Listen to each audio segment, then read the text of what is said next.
Hello, everyone. Welcome to the 21 Hats podcast. I'm your host, Lauren Feldman. This week, Dana White tells Paul Downs and Jay Goltz how her move to Dallas is going, including hiring a manager, firing a publicist, tweaking her business model, and for the first time, confronting competition. Dana also explains the surprising way she managed to get the financing she needed to open her first salon on a military base, Fort Bragg, which she now thinks could be up and running by the end of the year.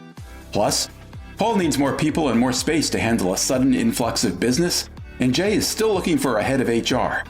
Should he post the ad on ZipRecruiter or Indeed? Should he disclose a salary range in his ad? And is it reasonable for him to expect a follow-up email after an interview? Even in good times, owning and running a business can be a lonely pursuit. Our hope is that these weekly conversations will let owners know they are not alone in facing challenges. Same thing with our daily newsletter, the 21 Hats Morning Report, which Inc. magazine recently named the best newsletter for business owners and which you can subscribe to at 21hats.com, where you can also find transcripts of our podcast episodes and lots of other articles and interviews. Joining me this week on the podcast are regulars Paul Downs, who is CEO of Paul Downs Cabinet Makers, which is based outside of Philadelphia and makes custom conference tables. Jay Goltz, whose companies in Chicago include a picture frame business, artist frame service, and a home furnishing store, Jason Home. And Dana White, who is CEO of Paralee Boyd, a Dallas-based chain of hair salons. And please take a listen to my quick chat with Rob Levin, co-founder of our sponsor, Work Better Now. The episode is titled, Dana Opens in Dallas.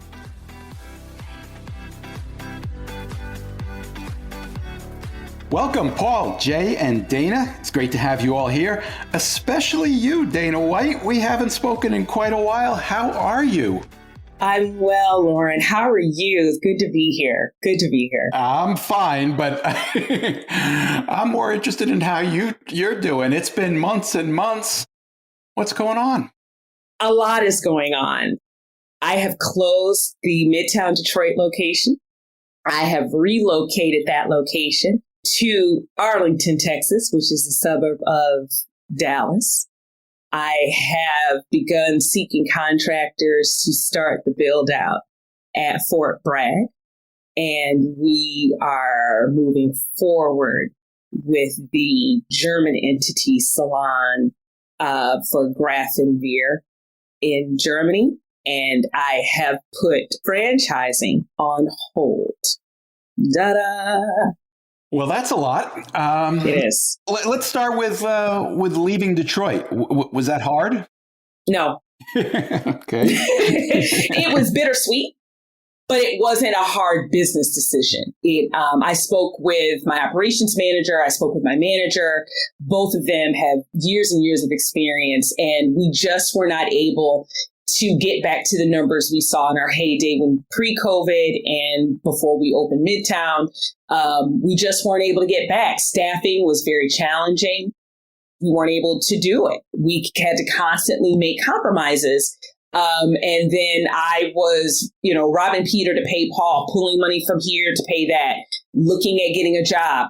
And it just wasn't worth it. At the end of the day, Detroit just didn't have the density for my business, for a hair salon. And then you look at other hair salons in the area, they too are struggling. Not only just hair salons, about 5 other lifestyle beauty businesses have closed since I've closed, and a major coffee shop that was a symbol of Detroit's resurgence on the same block as me. Although they closed for different reasons, they closed as well. A lot of Detroit businesses are closing. Sorry to hear that. Yeah. I have to say, that doesn't mean Detroit's in trouble or anything. The Not fact at of all. the matter is only 10% of the zip codes in the United States have a frame shop in it. It's just one of those things. You have to have the right neighborhood, and you have an upscale business that's dealing with a certain kind of clientele.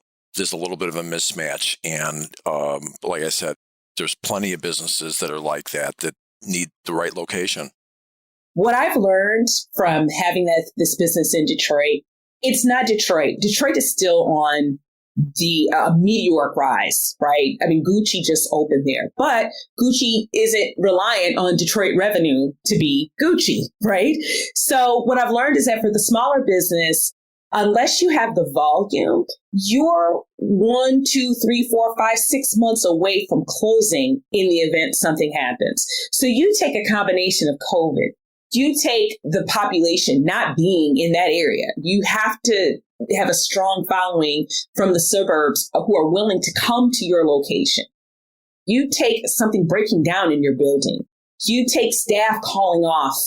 All of these little things, and it puts you closer and closer and closer to close.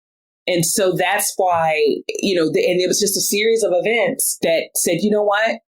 There are other businesses like mine that have sprung up after me that are doing so much better than mine. Why? Look where they are. Look where they are. So I changed my location, much to the dismay of the powers that be in Detroit. There are people and those in Detroit who are not happy with me. Why is that? Because, at the time, I was a success story. I was, a business that they could say, look what started here in Detroit. Look what was happening here in Detroit. And now there's not that. The franchising there still is, but then again, that's on hold. And that's on hold because even though we had all these inquiries, these were people who didn't understand business, number one, let alone small business, let alone franchising. Questions we got were, well, can we change the name? Well, can I add cuts and colors? Can I change the color scheme? Well, can you give me all of your operations information before I give you the franchise fee? Not understanding that this is not how a franchise business works. A lot of people just didn't know. And so I knew, and I could have started the franchise process with them, but I had in the back of my head, them not knowing is going to be the foundation for issues in the future. And I said no, and I walked away. Well, plus the reality is you have 2 other better opportunities. So that, that just helped make right now. So that makes sense. Speaking of the other opportunity, are you open in Arlington now? I am, but it's very slow. I put money into marketing. I put money into PR. That did not work. I've gone ahead and reinvested in PR because I know more now as far as what to look for. I had a publicist who was more comfortable with the Detroit market. He had done PR for another business in Dallas, but I was told nobody wants your story in Dallas. You talk to a Dallas PR person, they vehemently disagreed.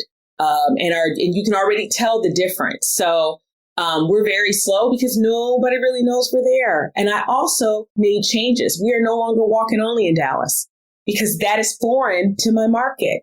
Why force them to adapt to something? Take appointments and just open your books wide. Be able to accept more appointments. Instead of calling it a blow and go in marketing, we're calling it a press and curl. My market doesn't know what a blow and go is, right? And then I still, we're handing out flyers and women walk by. One of the things they're saying, I've seen this is open. I thought it was a white salon. And you're the owner. Oh, hey, sis. Hey, girl. Right? This is what I'm going to make an appointment. And they've started. But we don't have the volume to stay open every day, all day. But that's about to change because the marketing, the PR team is on the case. We have an influencer event planned for early November. They start pitching October 10th. It's going to start taking off. Dana, how long have you been open? A month. Well, that's not very long. The lesson she learned is the same one I've gone through several times. If you call up 4 plumbers, they'll all fix your toilet. Whereas PR people, 3 of them aren't going to get the job done. I mean, it's just the way it is, especially a smaller one. There's some that get it and there's some that don't. And It's one of the few things I know of that you can spend money for and get absolutely nothing. Mm-hmm. That's what happened with the last publicist. How did you know? Obviously, you hired that publicist and you were aware that it wasn't working because you weren't seeing any results. How did you determine that it was the publicist's fault and make the decision to go with someone else? That's a great question. So what happened was during our last call, I hadn't heard anything from the fires that were in the oven. So I decided to contact those people. And they reached right back out to me. You contacted the people in the media that you were trying to reach yourself? Yep. So I knew we had a story coming out in Allure magazine. I knew I had done an interview for Dallas Business Journal. So, last I talked to him, it was, well, I haven't heard from them. So I said, well, let me try. So I reached out to Allure magazine. She contacted me right away with a link to where the story would be posted September 2nd. And then I reached out to the Dallas Business Journal. Well, the reason why we hadn't heard from her is because she had gone back to college. So I had a call with him and I asked, hey, where are we with the Allure store? Well, I haven't heard from her for over a week. Okay, where are we with the Dallas Business Journal story? Well, I haven't heard from her. Well, I have heard from them. And she just contacted me about 20 minutes ago. Here's the link, and he got quiet. So I reached out to the new publicist and I said, this is the reason my former publicist said, this is not going to work. Do you think that this is something you can take on, and why?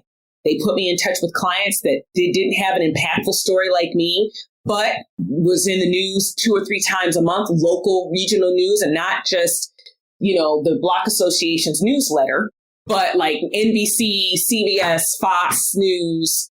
I spoke with references they gave me as well as references they didn't. And I asked, why didn't you give yourself as a reference? They said, because we didn't want to be inundated with calls.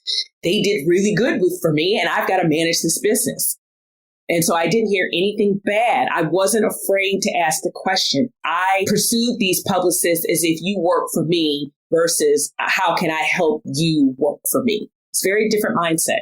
Did you end up paying the first person that didn't do the job? I did. So did I all these years. And I have to tell you, in hindsight, I say to myself, maybe I shouldn't have. Maybe I'm enabling bad behavior. You hire them to do something. They didn't do it. And then I paid them anyway. And just food for thought. When you hire these people, do you have any kind of written agreement? Yep, you have a written agreement. And they say, as with most, there are no guarantees. However, this is our scope of work. This is what we're going to do. If that doesn't work, this is what we're going to do. Here's our success rate. And I literally had a client of theirs tell me, I sell $250 shirts, blouses to women, and they're able to get me on the news. I am not the first African-American woman to franchise a hair salon that has moved their salon from Dallas to Detroit that has a multi-base global military contract. Hello? She said, why would no one in Dallas wants this story? No one? She said, I find that hard to believe. Well, what bothers me is you caught him red-handed. He didn't follow up like he said he did, which is why, I'm still pissed about what happened to me 20 years ago, which is paying these fees and just getting nothing. And in my case, I didn't have him red-handed, though. You did. Well, it's an interesting question, and I hate to hijack the show, but when do you not pay people when you're dissatisfied with their performance? I've always paid them, and I wonder whether that was smart. In this case, maybe the appropriate thing is, tell you what, I'll send you half the fee since you obviously didn't do what you said you were going to do. You don't pay them to continue. Yeah. Well, I think Paul was talking about in general, not just with PR people. Yeah, in general. I can't think of anyone I refuse to pay. No, I take back. A headhunter, I found out the headhunter told the applicant to lie to me about how much money they were making at their last job. That guy I didn't pay. He went to sue me. I went to a deposition. The deposition lasted about 20 seconds. As soon as the lawyer heard what he did, it was over. So that's one I'm glad I didn't pay. That was just fraud. I tend to pay people. But, I'm a strong believer in karma, so... Have you ever not, though? That's the question. Have you ever not paid someone? No, I'm just trying to think. I've not paid someone for not finishing the job. Well, that makes sense. All right, back to your story, Dana. You said before, if I heard you right, that one of the reasons you left Detroit and shut down there is that you saw other businesses that had opened after you doing better than you. Were you referring to other businesses who do something similar to what you do, or just businesses in general? No, businesses who do almost exact same thing as I do, opening in New York, Dallas, California. Really? Yeah, doing over $1 million in their first year. Because I think for a while there, you thought you were way ahead of the game and you were, if not the first, among the first to do what you do. I am. They all opened after me, like several years after me. A lot of these salons have only been open in the past, a lot of them just since COVID. And that's something that my new publicist during our kickoff meeting, they noticed. They said, we've done our homework and you're still very far ahead of them as far as your business mindset, your business model. We've even visited some of these businesses, and your professionalism, you can tell that this is somebody who's been doing this longer than 2 years. One of the reasons you mentioned for going from Detroit to Dallas was the talent pool, the people that you could hire. How did that work out? Were you able to hire people you were looking for in Dallas? We were able to hire people that I was looking for, but I've pushed uphill with managers. I've hired managers and none of them are with me now. And I think, I know it's because I'm looking for the wrong person. One of the reasons why they've left is because they say the work of it. Wait, people have left your Dallas store? Mm-hmm. Yep, already. That must have been pretty quick. Yeah, and it's one because we don't have the volume, right? That's one of the issues, right? The other issue is because, I literally had someone said, well, I'm leaving because I want to spend more time with my husband. Sunday, I can't work on Sundays. He flies out on Monday and I want to be with him. Why can't you just hire 3 or 4 assistant managers so I can just come and go as I please? Well, that's not going to happen. One person we hired, everything was fine. And then she said, my husband told me I need to take a break. So she said, I have to resign. She has since come back to visit the salon to see how we're doing. But I think some of them were very skeptical about how well we would do. And that's okay. But I think I'm looking for the wrong person. What do you mean? The best people for this job are operations people who have salon experience. I've been hiring salon people with some business / operation experience. The last manager I hired, I had to teach how to use the computer. I said, well, how do you measure KPIs? And it wasn't until after I hired her that she said, well, I never really have. Corporate is just kind of given me what to post, and I posted it in the break room. Well, during your interview, I have to tell you, what you're going through is exactly what I went through 25 years ago of figuring out who should be working for you, what the job is. I went through 10 production managers over a period of 3 years because I had no clue what I was doing. And it took me a long time to figure it out. And it sounds like you're figuring it out quickly. You got to figure out the nuances of every time you go through one of these, you think, oh, next time I'll have to make sure they understand they got to work Sundays or whatever it is. And I'm confident you will find the perfect person. But first, you have to figure out what the unperfect person looks like. And I have, yeah, I'm working. I know more and more. I was so discouraged when the first managers quit because they quit quickly. And then, I had spoken with Jay about, oh no. And he said something that just kind of course, the 4 tenets. It is what it is. Deal with it. You're operating with a good, noble person. And F you if you're going to stand in my way, which none of them have. But the other thing he said was, I said, Jay, I think this is a sign. Maybe coming down here to Dallas was a mistake. And he said, so you're going to cut your arm off because of a mosquito bite? They did you a favor.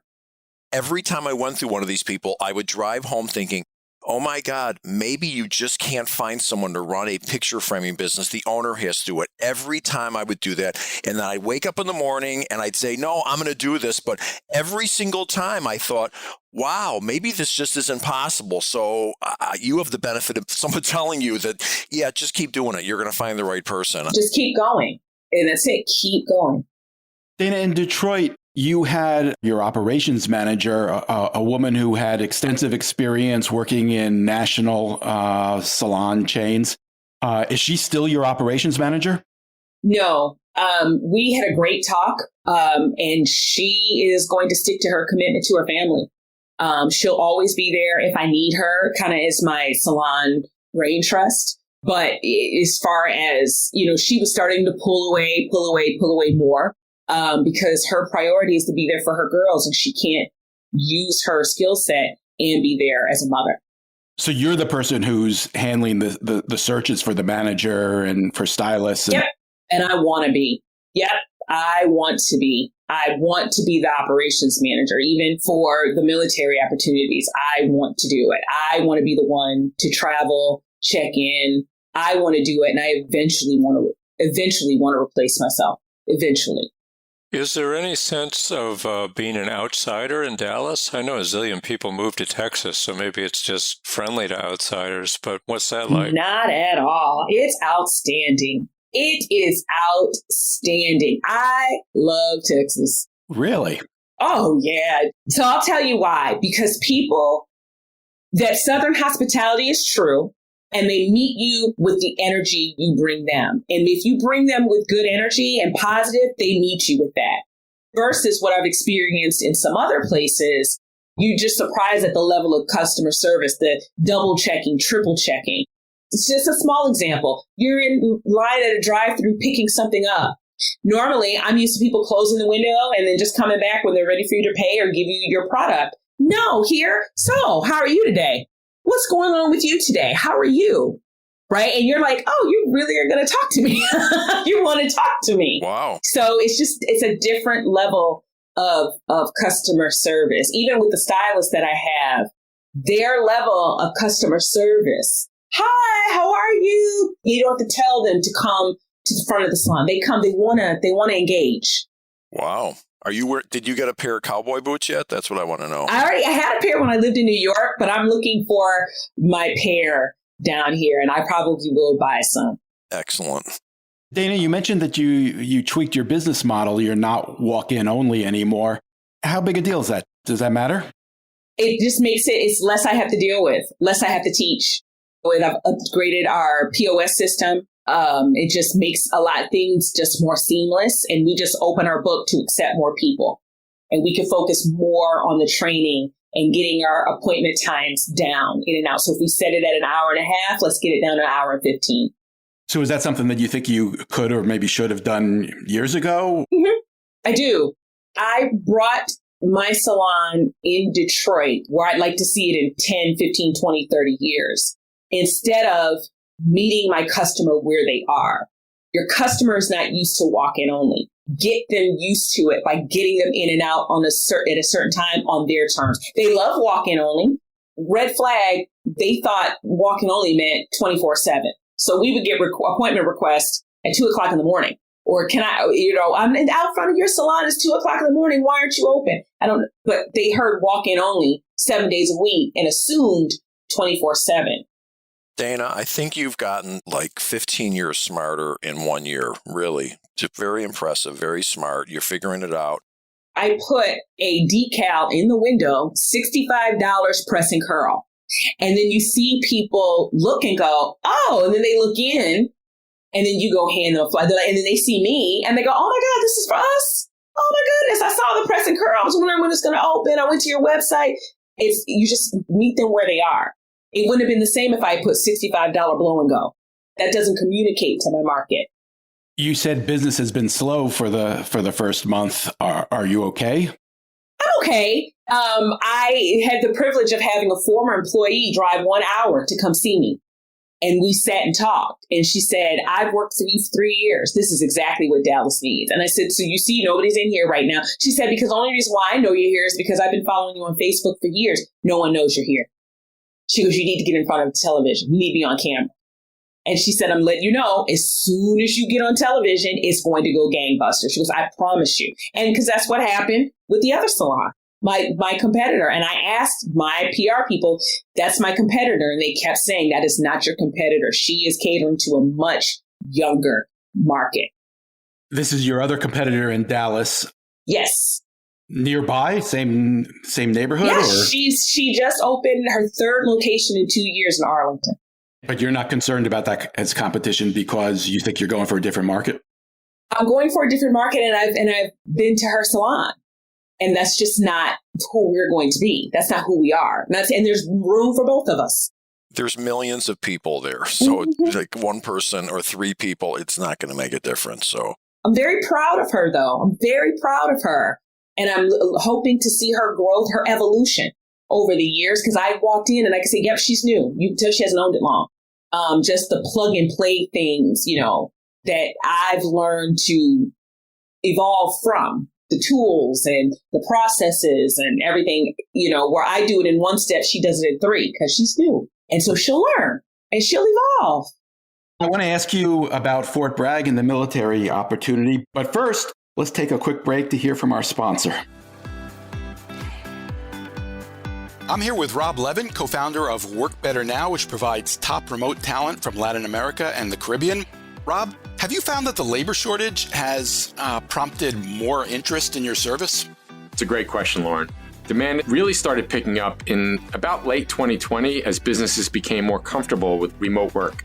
And the pace really hasn't let up one bit. What has changed is what businesses are looking for. Up to about a year ago, owners were looking for assistance as they needed to stop doing administrative work so they can focus on big picture items like increasing revenue. Recently, though, half of our hires have been for roles such as project and account management, marketing, bookkeeping, and customer service.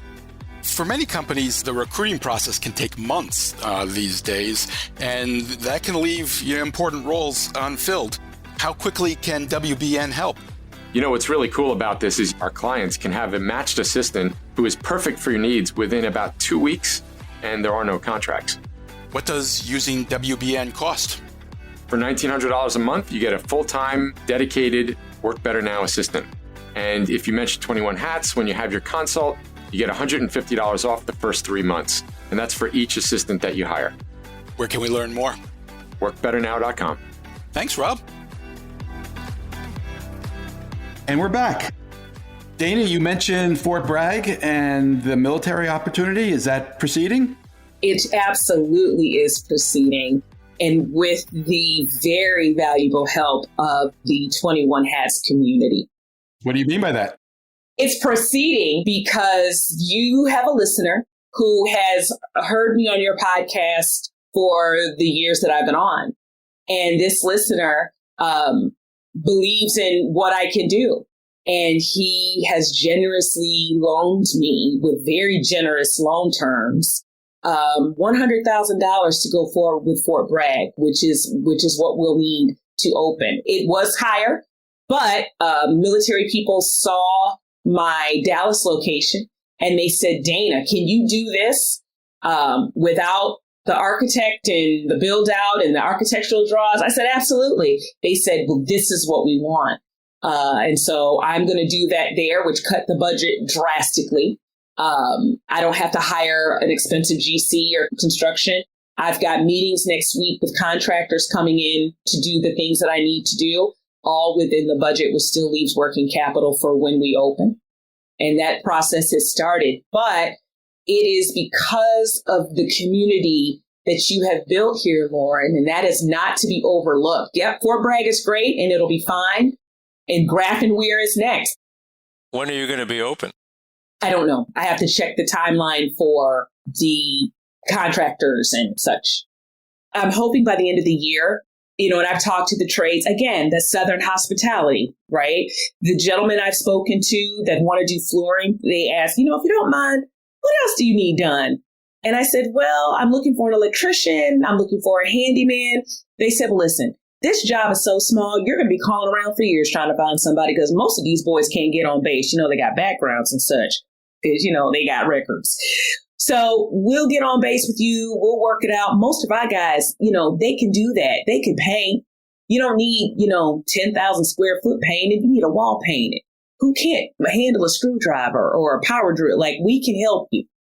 All three separate have said that. And so that's what I'm looking at. He said, we're going to have to bring in somebody from millwork, but that's just to get you a quote. We can find people who got good cabinets to put your towels in. Look at you. You're speaking a language now. Didn't take long. No, they're the best people. So that's who I'm meeting with next week at Fort Bragg on Thursday.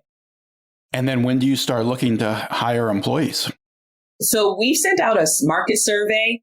Once we have a start date for when they're going to come in and do the electrical and all of that, then we're going to put out the job. So she has the new signage for the window. She already has a temporary Pearly Boyd coming. Wait, who's she?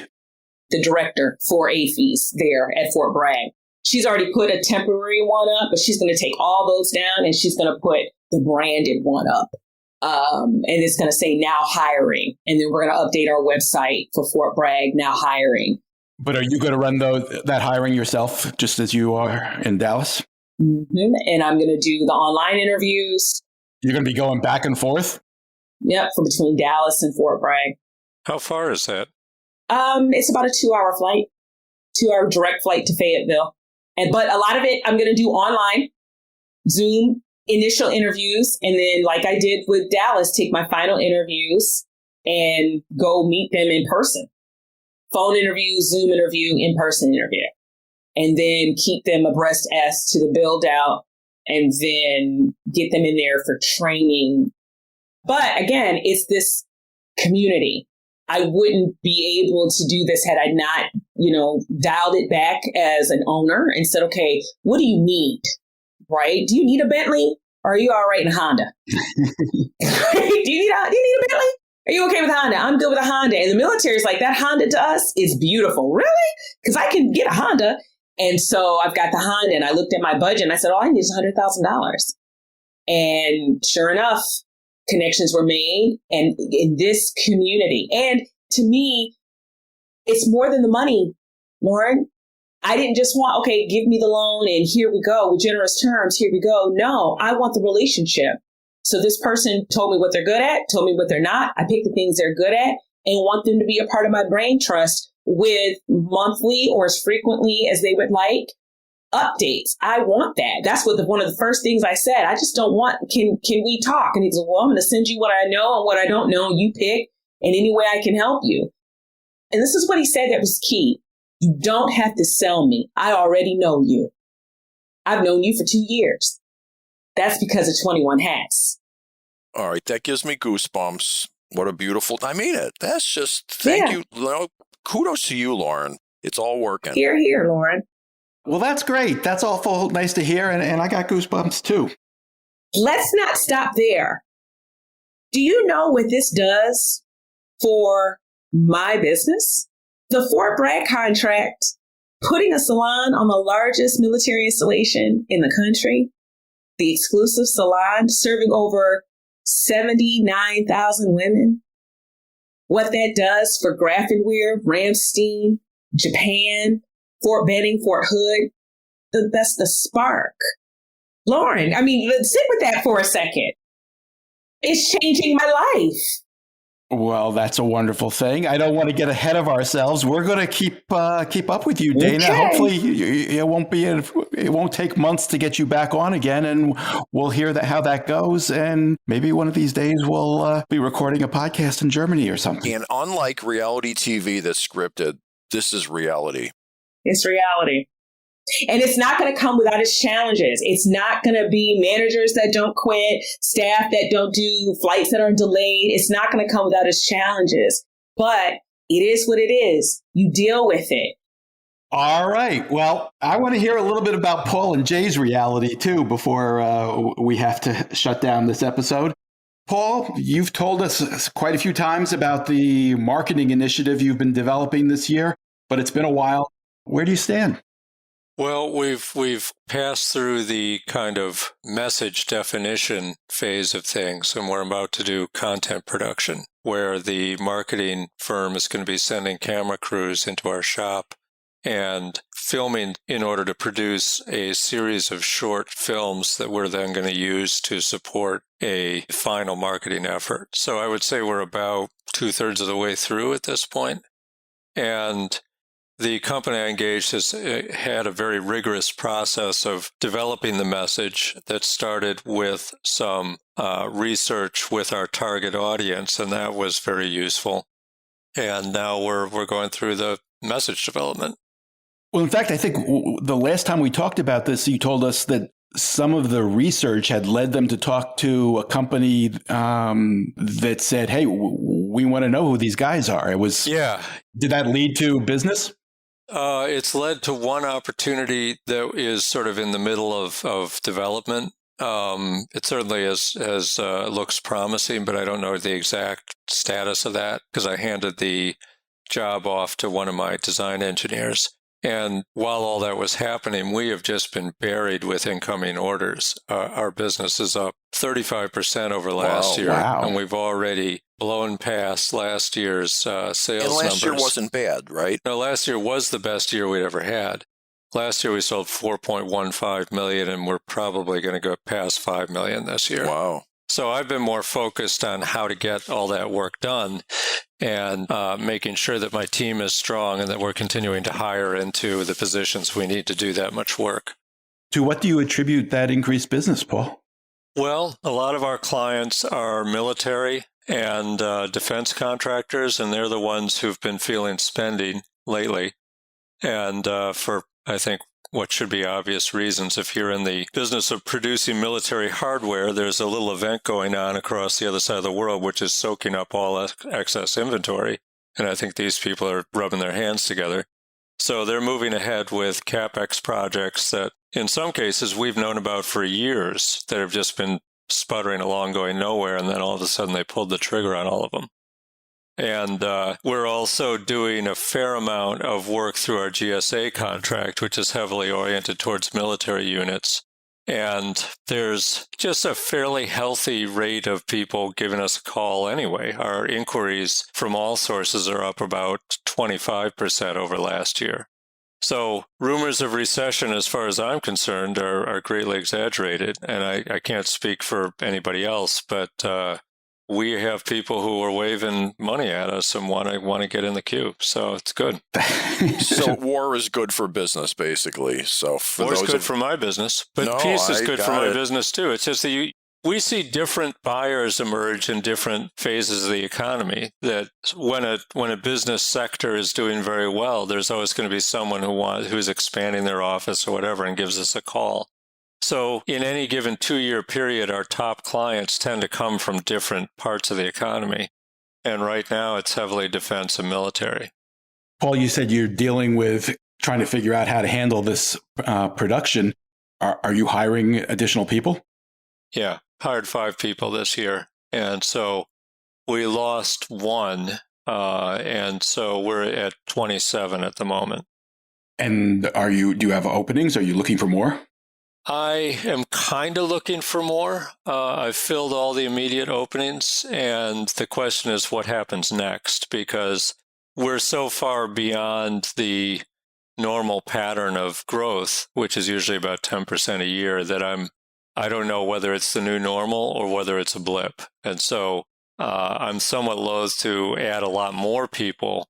We're actually getting it done with the current crew, although it's going to be a challenge for the next 3 months. But I kind of want to see what happens after the new year.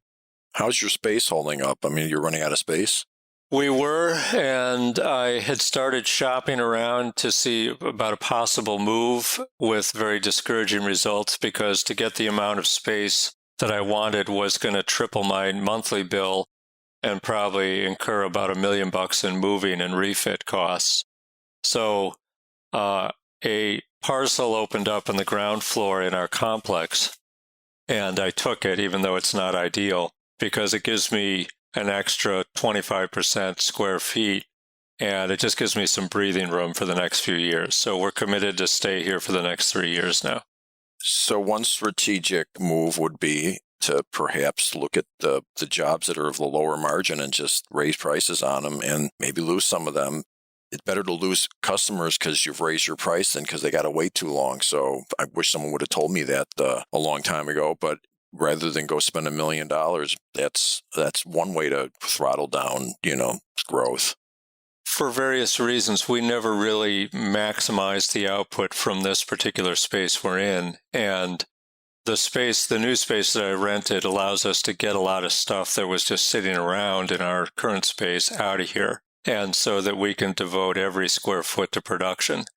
And I believe we can do what we need to do with the resources we have for the next few years.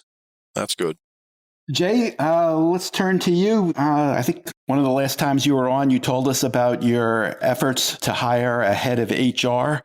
Did you find one? No, and it's been very interesting. First of all, this is my 3rd HR person I've had. The last 2 lasted 6 or 7 years each, and I really didn't have that much to do with hiring them. And now I'm very much involved, and here's what I've learned. We were using ZipRecruiter for years, and I talked to my friend who does recruiting. She said, you got to do Indeed, and she was right. I'm getting way more response from Indeed than I was getting from ZipRecruiter. Let me stop you there. Paul, Dana, have you had experience with ZipRecruiter and Indeed? Did it make a difference for either of you? I have. ZipRecruiter just didn't work for me. I just got a lot of overseas candidates. Indeed is my go-to. Yeah, I've been working with Indeed lately too. I don't love it. I think that there's aspects of the user interface that are pretty bad, but I do get applicants. I mean, I get a lot of applicants. You know what? I agree with that. I actually like the interface with ZipRecruiter better, but if you don't get people from it, who cares? So that just shows you for all these years, I've been using a screwdriver instead of a hammer. And like, who knew? I didn't think that I figured, who cares? ZipRecruiter's, or Indeed, same thing. Well, not the case. So that's the first lesson. The second thing is I redid the ad. I added in there work for a company that was profiled in the front cover of Inc. magazine. In Small Giants, and the owner, blogged for the New York Times for 5 years. And so I finished the ad. I feel real good about it. And I expected to get probably 100 resumes in from it. And I've gotten about 40. And the trickling is almost stopped. It's like... So wait a second, did Indeed make a difference or not? No, it did. It did. Without Indeed, I would have had less. I mean, no, it definitely helped, but it's certainly not getting the response I thought. One of the questions is, why are you applying for this job?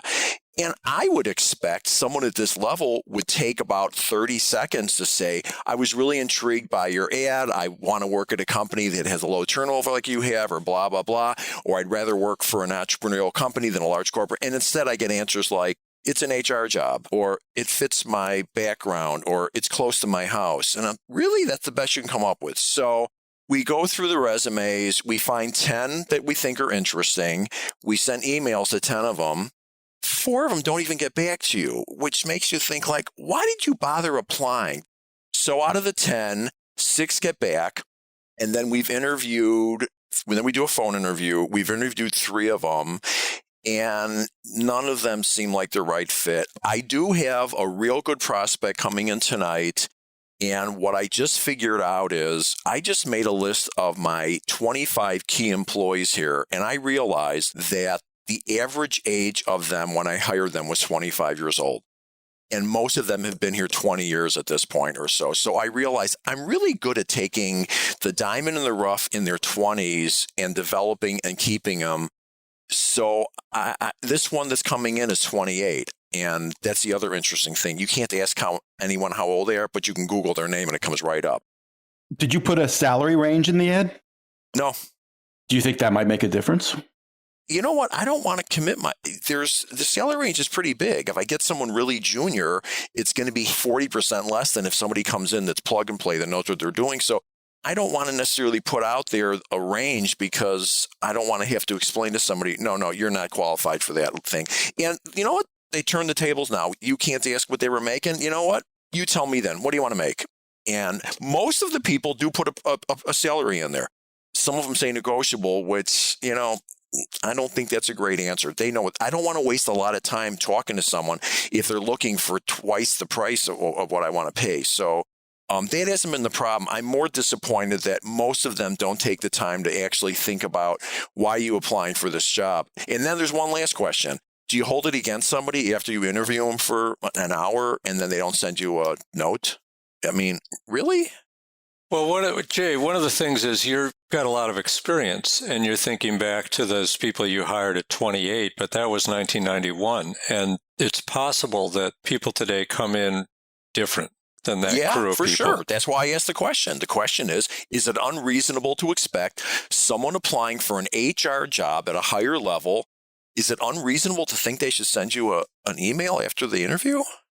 If you're looking for someone young, I think it's a high expectation. Wow. We're talking about an HR job, though. We're not talking about someone working in production. No, I don't think it's the job. I think it's the generation. That's remarkable. If it was a sales job, probably. Okay. I would be looking for a follow-up. But for any other position, no.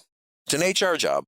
Okay, but what does that mean? You've got an idea of what it means. It means that they're used to hiring. I would have thought that would be standard procedure, but I'm not ruling anyone out if they don't. But I have to tell you, I am surprised that most people do send one. I'm surprised that someone doesn't think that's a good idea. Well, at the end of the day, you're going to have a checklist of what you like, and maybe you'll find somebody, or maybe you won't. But whether the checklist is reasonable is, who knows? Every owner comes with their own biases. Like the one thing that person could do. I like someone who comes, shakes my hand, right? And but it's not a given that everybody's going to do that. Give you the firm grip and look you in the eye. I mean, that's just golf course bullshit in a way. Like, why should somebody want to do that? When they're out there on the shop floor, they don't have to shake anybody's hand. So, okay, but again, this isn't a shop floor person. This is a highly paid human resource person. So I have higher expectations. Jay, you said you were talking to somebody who's fairly young. Is this somebody who has real HR experience? Oh, absolutely. Absolutely. I'm not talking about I'm talking about people that are probably making $70,000 a year. This is someone who's been in HR for 5 years that has hired a lot of people. So I am expecting some minimum level. What I figured out I need is two things. I need someone who's not afraid of me, who is going to, and there are people that are 27 years old that I hire that come right in and they'll tell you right to your face whatever they're thinking. And it's a beautiful, wonderful thing. And I've got lots of those people. And there are people who are afraid of their own shadow, that are afraid of saying the wrong thing. And I can't deal with that. That's the first thing. And two, I need someone who's smart. And I just don't know that it's smart not to send a follow-up email. And I'm grappling with that. We'll see what happens. So my expectation is of tonight, I think from what I saw so far, I'm not asking for that much. I'm expecting them to have good answers to the questions, follow up with a nice email. And I do believe I'll find someone like that. Jay, you said that you're willing to wait to find the right person. Yes. You have a company with 130 employees or so. How's HR stuff being handled at this point? The CFO is dealing with some of it. I'm dealing with some of it. Felice has been with me for 30 years. She's dealing with some of it. The last thing I will do is I interviewed 10 people. This was the best of them. No, that's a recipe for disaster. I'm going to wait till I find the right person. And if it takes another month, whatever, if I have to hire a headhunter, I'll do whatever I need to do to find the right person. I am not going to hire somebody that I don't feel is the right person, because that's just a recipe for, if not disaster, a recipe for mediocrity. Dana and Paul, just curious, do you guys put salary ranges in ads typically? Yes. I'll put starting pay, X, and then whatever else benefits are included. In this case, like I said, it could be anywhere from someone who's got 5 years of experience that I can mentor and train and do the rest of it, or someone that will come in here that can do this in their sleep, that knows what they're doing. So that person's clearly worth more. So I don't want to corner myself with telling them up front. But if it's a range, you can explain that to someone, right? I just assume not. I just assume have them tell me, here's what I'm looking for, and then I can decide. I mean, we used to be the cat and they were the mouse. Now it's the other way. Now we're the mouse and they're the cat. You still make the decision. They can't tell you what to pay them. Yeah, you said you wanted someone smart. Yeah. And when someone says, oh, let's negotiate the salary, but doesn't throw out the first number, that to me is a sign of intelligence, because everybody knows when you're negotiating, whoever throws out the first number loses. That's a philosophy. This is all out of the J playbook. I want someone that will work cooperatively with me and give me a good faith number that, okay, I'm not going to come in high so you can come low. And it's worked for me. It's worked for me for 43 years. I usually get to a number where I say, okay, what are you looking for? Tell me the real number. And I go, okay, that's reasonable. And that's it. I'm not looking to get into a negotiation thing, and I've never done it. And it's worked extremely well for me. So that's my philosophy. All right. As someone who's spent most of his career as an employee and who has frequently put negotiable on the application. And you've worked for most of the places you worked were larger organizations. Where I knew for sure that what I put in that box could only hurt me and couldn't possibly help me, and that I was going to get paid what they wanted to pay me anyway, and that I'd rather have that discussion face to face and be able to adjust and not put something down that might, preclude my even having that conversation. Keep in mind now, that was also back in the old days where you could ask someone what they're making. The game's changed now. We're out of time. Dana, I have one last question for you. Sure. You referred to the member of the 21 Hats community who is lending you the money to get you open at Fort Bragg. Do you think this person wants to be named or would prefer not to be named? I don't know. All right, then let's not do it. My thanks to Paul Downs, Jay Goltz, and Dana White, and to our sponsor, Work Better Now. Thanks for sharing, everyone. Wait, don't leave yet. If you have a question or a comment that you'd like the 21 Hats owners to address, send it to me by replying to your morning report or by email at lauren@21hats.com. That's LOREN @21hats.com. Do it now before you forget. And don't be afraid to tell Jay what you really think. He can take it. And if you got something out of this conversation, help us reach more business owners. Tell a friend. Subscribe and review us wherever you get your podcasts. Follow us on Twitter. Subscribe to the Morning Report at 21hats.com. This episode was produced by Jess Thuberon, founder of Blank Word Productions. Okay, now you can leave. Thanks for listening, everyone.